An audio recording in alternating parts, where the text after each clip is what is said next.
First of all, introduce yourself. Okay. Hey, I'm Andrew Watt. And what are you doing in New York right now? I am here for the release week of the new Stones material that's starting to trickle out. Which I produced. You produced. So let's just listen to a song. Come on. From there.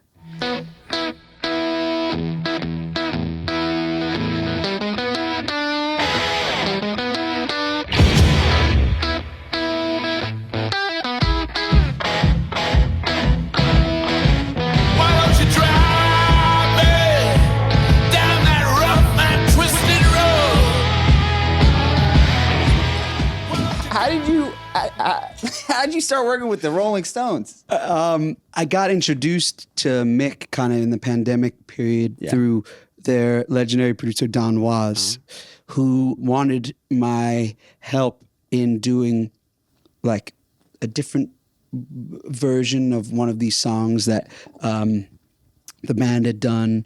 And so I messed around with it a little bit, and I got to talk to Mick for the first time. It didn't really amount to anything, but we kind of kept in touch a bunch. And then I was in London working with Dua Lipa, and I ended up going over his house for tea and talking, and he started talking to me about, making a new record, and that they hadn't finished a record of new material at that point for like 16 years. And he really wanted to get on with it. And he was just asking me questions about my process. Then he said, okay, I'll talk to the other guys. Then I didn't hear anything back from him for a while. So you try and keep your cool. And you're like, fuck, they didn't like me, right? Like, so that's where your head goes. At least I got to meet him. Yeah, exactly. Yeah, I had tea in London with Mick Jagger. Yeah. It can end there. Yeah. I'm all good. I got a text from him like a couple of weeks, a month. I don't really remember the time, but a while after he said we were supposed to talk again. And he asked if I had a minute to chat. So I got on the phone with him, and he told me that Ronnie Wood had just been at dinner with Paul McCartney, who told him that there's a great young producer they should try named Andrew Watt. And Paul recommended me to Ronnie. And then Ronnie said, hey, Paul said there's a good producer we should try named Andrew Watt. And then it got into the thing where that was my idea already. I'm telling you, because Paul told me, he's like, no, I was already talking to him. So they got into a little competitive thing with themselves. That's always helpful. And I collected all the rewards. So what happens in the room? Like, what's it like? What's working with them like, and how is it different from working with any other band? Yeah. The band dynamic is a very different thing than, working with a solo artist or, working with anyone at all. It's the Rolling Stones. They have been a band for 64 years. Yeah. That is rarefied air. The fact that they can even be in the same room after 64 years, I mean, what's the divorce rate in the world, right? Think about that. Yeah. It's 64 years they've been creating music together and have this partnership that is unbreakable. And it's a magical thing. So you got to get out of the way and let them do what they do. But you also have to help push it along so that it turns into a recording, something that is a song that can be, listened to and is not just jamming on an idea. When we record a song, we don't go, okay, let's do the next take. We're just recording. So, they'll play a song for 30 minutes. They'll play a song for 2 hours until it's sounding good and everything. So you just kind of have to listen and kind of like what you do, picking out your favorite versions, except it's 2 hours of the same song. So taking a step back from them, what do you think, what is the role of a producer more broadly? Super layman's terms. What is that job for people who aren't super familiar? Well, the cool thing about it is that it's continually changing, right? My role specifically changes depending on the project that I'm working on. Sometimes I'm writing songs with the artist and playing, a bunch of different instruments on those recordings. Sometimes I'm just sitting in the room and listening and helping arrange and record, so it depends. But I think, it's helping the artist finish their piece of art. At the end of the day, it is art, right? And then it's listened to by the world, but there's, you know, a craft involved and a sound involved and someone to bounce off of and make decisions with. It's kind of the producer's role. So you worked on the last record, and then there's another one that comes relatively quickly after July, after a hiatus. Yeah. What do you think? Like they got the bug. They got the bug. Yeah, I think. And they called you back. Yeah, which is that is like the ultimate sign of like you did good. You know, like you feel. I felt really great about that. And whenever they want me forever, I'll always be there. It's the Rolling Stones. They had a couple of songs left that were like 70% finished from the first album we made that were really great. We just ended up finishing this one, you know, kind of group of songs that was Hacking Diamonds. So we started by like, okay, let's finish those other, you know, 3 or 4, and then let's do a whole bunch of new ones. So it's only 3 or 4 from the last one. There's 10 new songs that were written, recorded for this album. Let's go a little bit further back.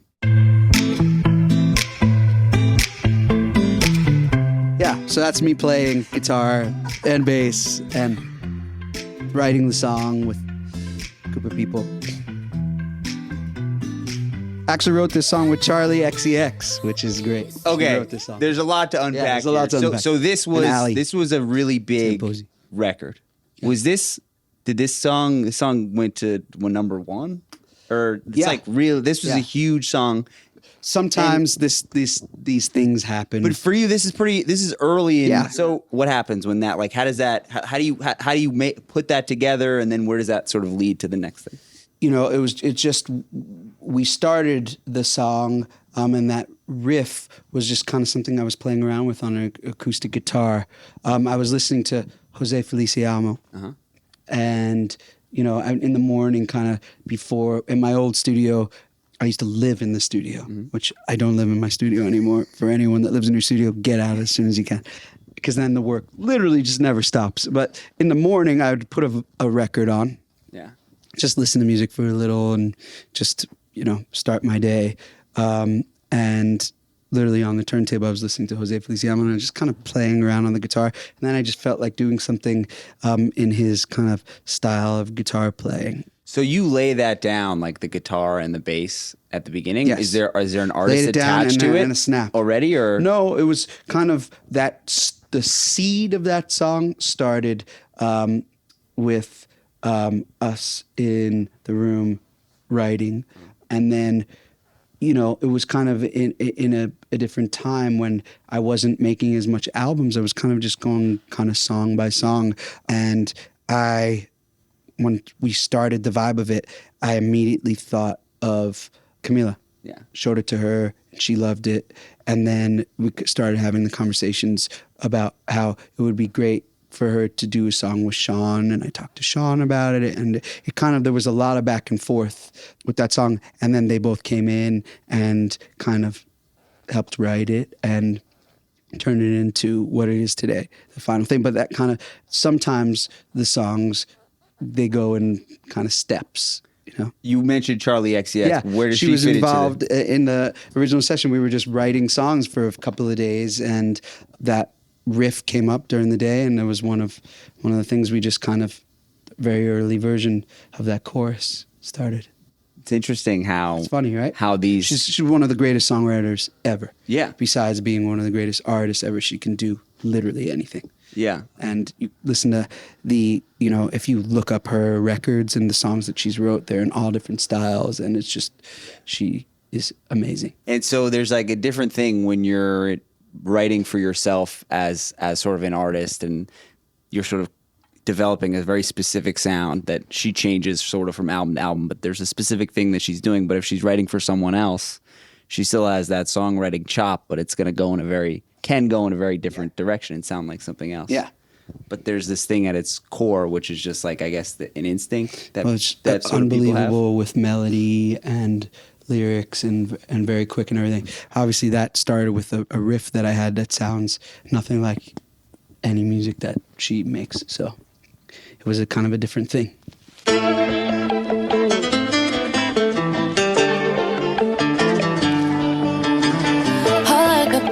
Sounds like I was listening to the same kind of guitar that day, huh? Heart in the casket. You always knew. These songs were actually made in a very similar time. Yeah. Which is hilarious because they were released so far apart. Yeah.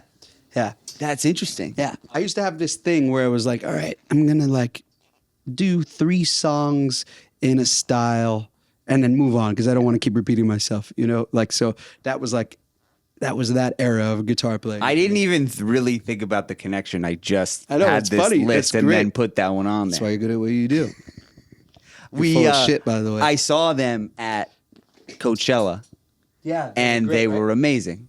Like they just have this the way that the voices are combined, the performance, the dancing. It's just like it reminds you of this earlier era of pop music from the late 90s, but it's also very like current with everything that's happening in Korea. They're amazing. People love them, and they're amazing dancers as well. Like it's such a great show what they put on.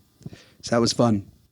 How often are you working on like something like ideas that you're laying down that you don't necessarily know where they're going to go versus working on you have a sense of like this is for a specific project? What does that split look like?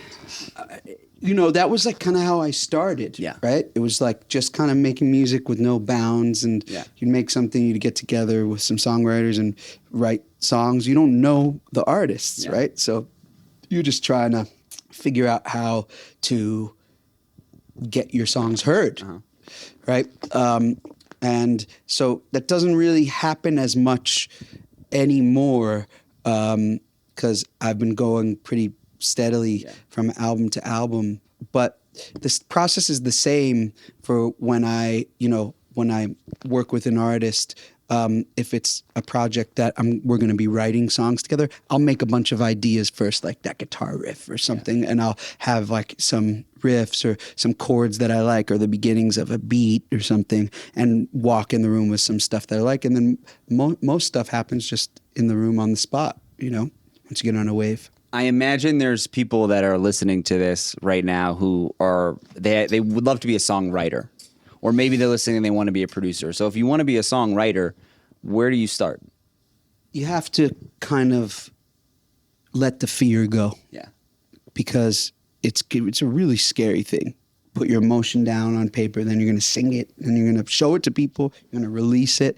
I mean, the only way it can go anywhere is if you just kind of let that go. Yeah. And you should always care about what it is you're putting out into the world and be very particular about it. But a lot of, I think, young songwriters can kind of stop themselves or hold themselves back because fear steps in. You kind of got to let that go and go for it.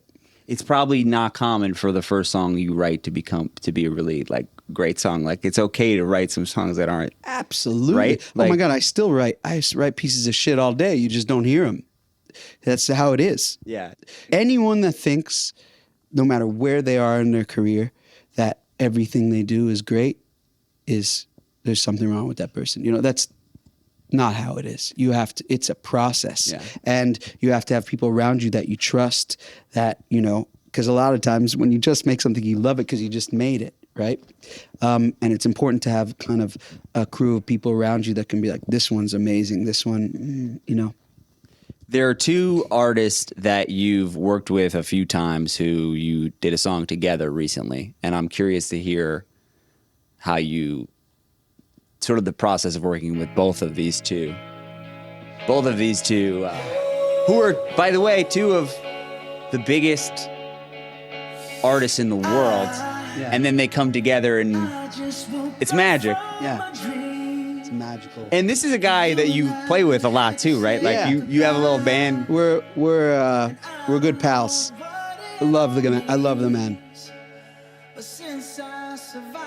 One of the funniest human beings alive as well. Just like, you know, when you get those friends, especially friends that you want to make music with, and then you're also laughing all the time. Those are like the greatest relationships ever. Yeah, because it's We're supposed to be we're on fun, the right? floor, Like, we're bellyache laughing all the time. how do those 2 people work? Specifically in that song, you mean? I guess more generally, because you've spent a lot of time with Bruno and you've Yeah. spent a lot of time with Lady Gaga. Yeah. do they have a similar process? Is it the same path to get to where they are? I think everyone has their own process, but the things that they have in common are that they are two of the most gifted singers, songwriters, and producers. Yeah. They are both incredible producers as well as being singers and songwriters and artists, and their live shows are, kind of peak. So them together is really cool because they're both such forces of nature. And that song came together when we were making Mayhem, Gaga's album. And, there wasn't anything that we really had that we were making where it was like, okay, let's get this person for this song and let's do that. She was just kind of made the decision one day. She's like, I really want to make a song with Bruno. And so since we were friends, we kind of made that kind of happen together. But yeah. When you talked about like the advice to a young songwriter, she's a great example also of someone who put in so much work. Oh yeah. And even from what I've heard, got a lot of flack like early on. People were like, "What are you doing? And it was just like, no, it's the determination and the willingness to say, I'm still going to keep doing this. She was probably one of my biggest inspirations. Yeah. Because she's from New York, just like I am. And she played her first shows at the Bitter End, which is where I played my first shows. And it was like knowing that she made it to the level that she did and her journey and kind of knowing that lore was like a big guiding force for me before I even got to know her and meet her. So it was really cool to get to actually, work with her. She's like my sister, we brother and sister. It's cool. Nothing ever stays. Nothing comes to mind. No one can erase the days we left behind.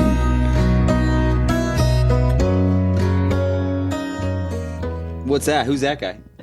Paul McCartney. It's really cool to listen to that. I haven't listened to that since it came out. So, what are you doing with Paul? We just finished his album, which is coming out at the end of May. It's called The Boys of Dungeon Lane. And so we made the whole album just together, two of us. One of the greatest. Where? In a few places, in my studio in LA and also in his studio in Sussex, which was so cool. It's like a windmill on the there's a windmill on the property, and then there's all the Beatles gear. He's just collected. You like walk in there, he's like, this is the Mellotron from Strawberry Fields, plays Strawberry Fields. This is the Spinet from Because, plays Because. How do you focus when you're in a It's the same thing. You gotta get up in the morning, look yourself in the face in the mirror. Like, don't pay attention to the Mellotron. You're like, why the fuck am I here? Yeah. You're here because they asked you to give your opinion and be a producer. They don't need anyone. Paul McCartney does not need to be produced. He has produced many of his own albums, and they're incredible. But he wanted me around while I was making music. So you got to remember you're there to give your opinion. Did you learn anything from him? Like, what are some of the things that like little things that you picked up? I learned I'm a different musician from before I worked with him to after. And is he coming into this like these are the songs, like they're written down, he's already got it? There's many different ways we worked, which was so cool. I mean, it was like one of the coolest processes because we never said we were making an album. Mm-hmm. He came over to have tea. So that's the secret. It's the tea. He came over to have tea, and the night before he was coming over to have tea, I sat up in bed. I was like, holy fuck, he's a lefty. We were only supposed to have tea, but I'm a lefty. I'm left-handed, but I play everything right-handed. And I didn't have any lefty guitars. I was like, what if he wants to pick up a guitar or, teach me how to play Blackbird the right way, which was that wouldn't possibly happen, but that's what of course. Fantasies in my head. So I rented every guitar that I knew he liked. I found all the left-handed Beatles, and Wings instruments, the Rickenbacker, the Martin, the Epiphone Texan, all that stuff, and I just had some stuff there. So there was a point where he was like, we were talking about songwriting, and he was like, sometimes I just like to play a chord that I'm not going to know what to do with, and that inspires me. And so he went to grab a guitar. He was like, oh, they're all right-handed. I was like, I actually have a left-handed guitar. Gave him the left-handed guitar. He played this very strange chord, which is the first chord that starts the album. Mm-hmm. And it was hanging for a long time, and then he had to resolve it. And then we kind of both had guitars, and the rest is history. So his process is very, very different depending on the song. There was many songs that he just brought in that we were just, there to kind of listen to and figure out how to do and kind of produce together. There was stuff that he had already started recording himself that we were just adding to. And then there were songs that we made completely from scratch together and wrote. So, but the most important part was that he played all the instruments, which no one can do, The other people in the class that can do that are Prince and Stevie Wonder, right? And I got to play a little guitar, and Ringo played drums on one of the songs as well, which was very cool. I just picked up on something that I hadn't really thought about that's interesting that you mentioned, is having the stuff there, having like the right stuff in the room as part of the producer's job. Or not only maybe figuring out what is the room that we need to be in to make this happen. Create like the making sure the environment. tools are there. Exactly. Yeah. Create the environment so that the artist feels comfortable, has what they need, and feels like they can, drop whatever they have at the door and just create. But that was not supposed to be a songwriting session, that first one. It really was just like pop over for tea. We both live in the same area. And it turned into like a 5-year relationship now, which means so much to me. We gotta talk about a few more here. All right. Great song.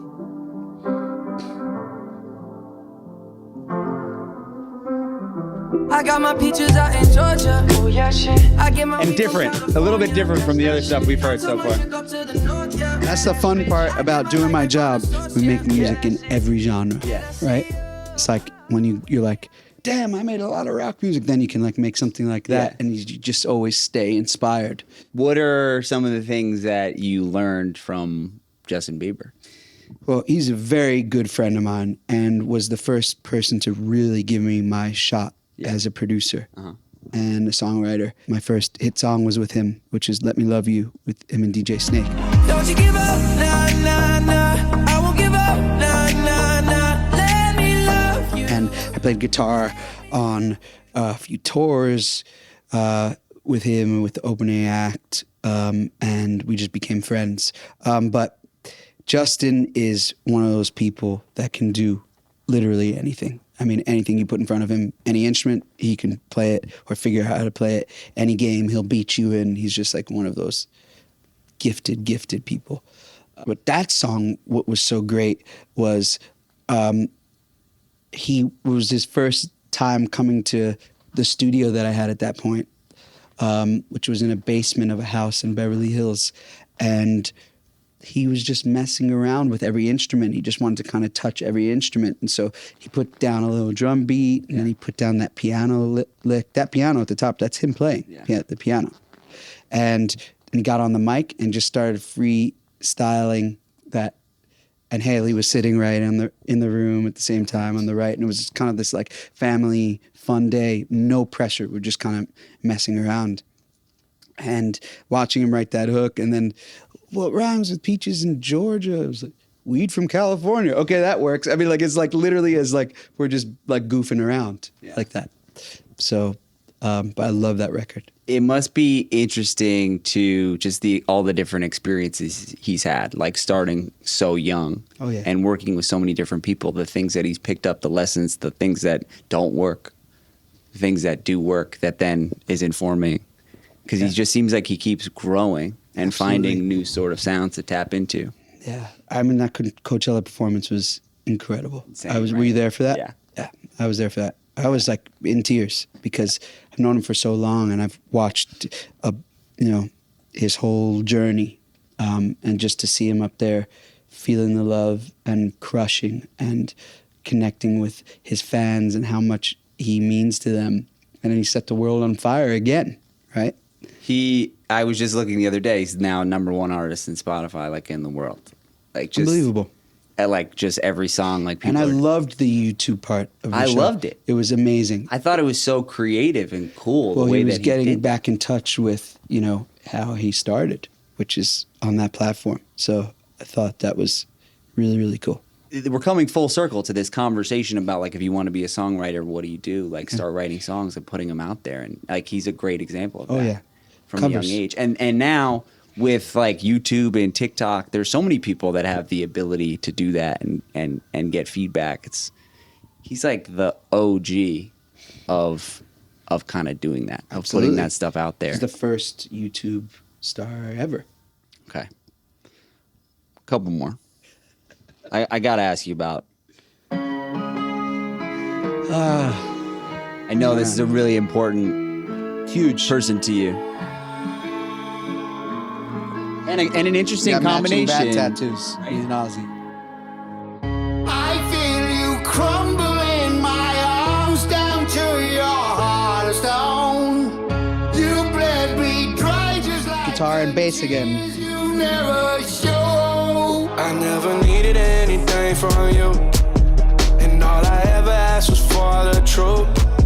You showed your tongue and it was forked in two. I haven't heard this in a long time. I almost believed you. Isn't it crazy how Ozzy's voice never changed?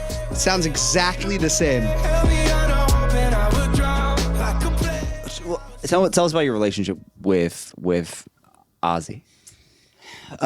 He was one of my closest friends. Yeah. We talked every single day. I think about him every day. He really, him and his entire family believed in me really early when I was, when I was saying, I kind of would be involved producing albums and doing a few songs on the albums, but I wasn't really like always doing full album projects. And when I was making music with Post for his second album, we kind of just were talking like, who's someone like, we're talking about features. At that time, it was, the hip hop albums and stuff, like they had a lot of features. Yeah. And pop albums. It was like a big thing of the time. And so we were just trying to think outside the box of like who would be cool for him to do a song with. And we had the idea of Ozzy. So I reached out to Kelly, who I had known, and sent her the riff and just like an idea for a melody that we had started. Then I eventually got asked to go over to Ozzy's house to just meet him. We talked about the Beatles for 2 hours and realized we were going to be friends. And I was kind of told, okay, he's going to be there just to cut his hook, probably for an hour tops, and then that's it. Okay. He stayed for like 6 hours. He was having the time of his life. And I didn't realize this, but he had just hurt his neck, where he had fallen and broken his neck in the middle of the night and had surgery. And he was laid up for a little while. And he didn't even know if he could make music. He didn't know. And the experience gave him so much joy, and it was the best he felt in a really long time. So they asked me if I would make an album for him after. And going back to the fear thing, I had no confidence that I could make an Ozzy Osbourne album because it's not what I was doing anymore. I had played in bands for so long and made, rock albums when I was younger, but I was making pop music now and loving it. But I just wasn't what I did. And, Chad from the Chili Peppers was a good friend of mine, even back then. I kind of told him about it. He was like, dude, you can fucking do it. We should do it. 100% we're fucking doing it. Like, let's just try and make some music and see if it's even good. So we called up Duff from Guns N' Roses, and the three of us just wrote what we would want to hear Ozzy Osbourne sing for a while. And the stuff ended up being stuff that we were really proud of. So we showed it to Ozzy and he loved it. And then he just started coming over and we'd write the songs together little by little. And that's what became the first album. All of these people that you've mentioned, it's like starts with like just a conversation and like meeting each other, Yeah. right? Like this human connection thing. Absolutely. Why is that an important part of the process? Creating together requires trust. Yeah. And trust is earned. It's a results-based business. And making music is definitely, you know, if you're making something that sounds good and the artist is happy, that earns the trust.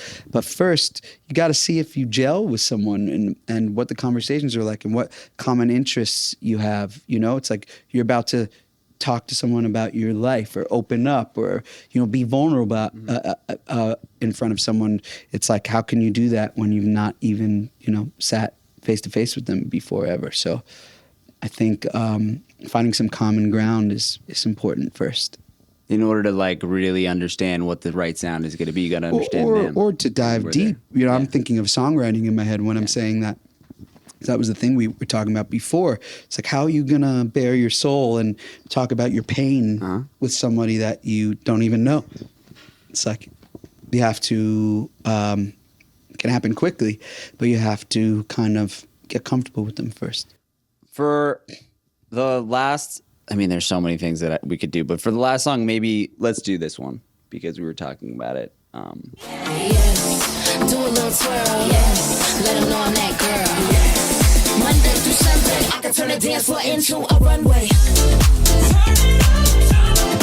Fun, right? Monday through Sunday, I can turn the dance floor into a runway. Did you see the movie yet? No, It's so not good. yet. It's amazing. That's what I keep hearing. Yeah, it's really great. It's interesting to talk about collaboration, I guess, with two different artists, right? Who you're hearing both of their sounds. Yeah. You're hearing both of their signatures, which are different, and mixing them together. How does something like that work? Yeah, and also, again, that was we had Bruno doing the production and writing with us on that. So it's amazing. It's like everyone becomes friends and just wants to work together. You know, when you get to be with artists on that level, part of it is that you're just lucky to be in the room. You know, it's like, listen to who's on there.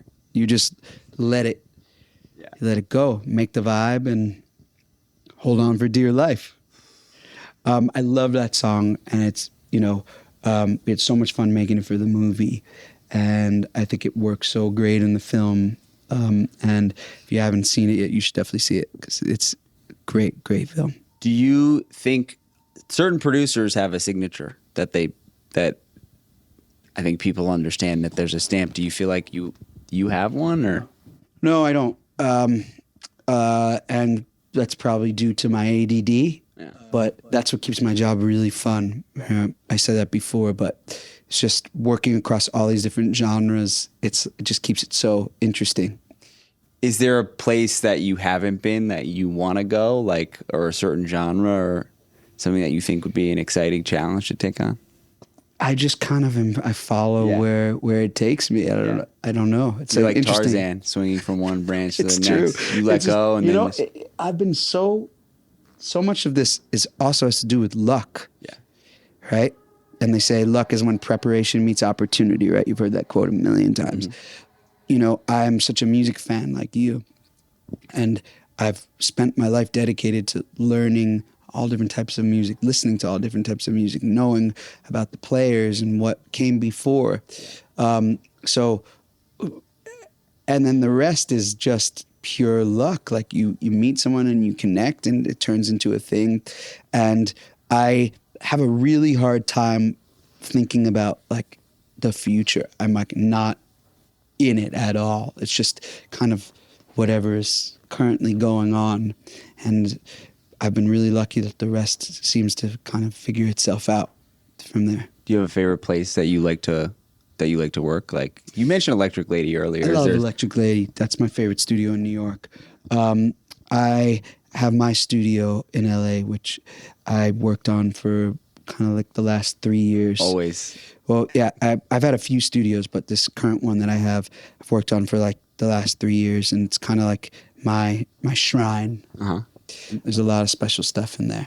So, is there one piece of something that's like the most important? Are you like, it's just this guitar? It's everything. Yeah, it's just. You'll have to come sometime. Are you a gear head?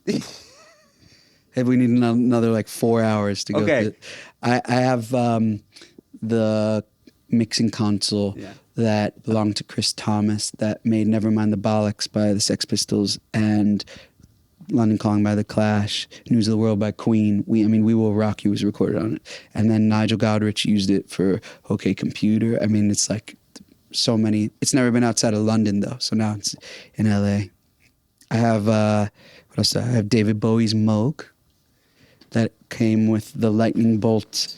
You can find the picture and put it right here. It came with the lightning bolt cloth that he would stand in front of with that he made himself and everything. So I'm just constantly buying shit. I have hundreds of guitars. I mean, it's a disease. Congratulations. My fiance calls me a hoarder. Yeah. But that's why she loves you. I call myself a collector. That's why she loves you. That's part What of is it. all this shit? Well, thank you for taking the time to talk to us today. Man. This was a blast. Yeah. Next time, we're doing it at your studio. Absolutely. 100%. Thanks for all the time. Great to meet you. Too.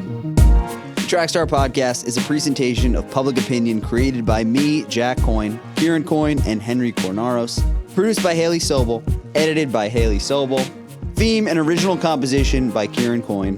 Mixing by Devin Klein. Our agent is Joanna Orland at UTA. Thanks for listening. See you next Wednesday.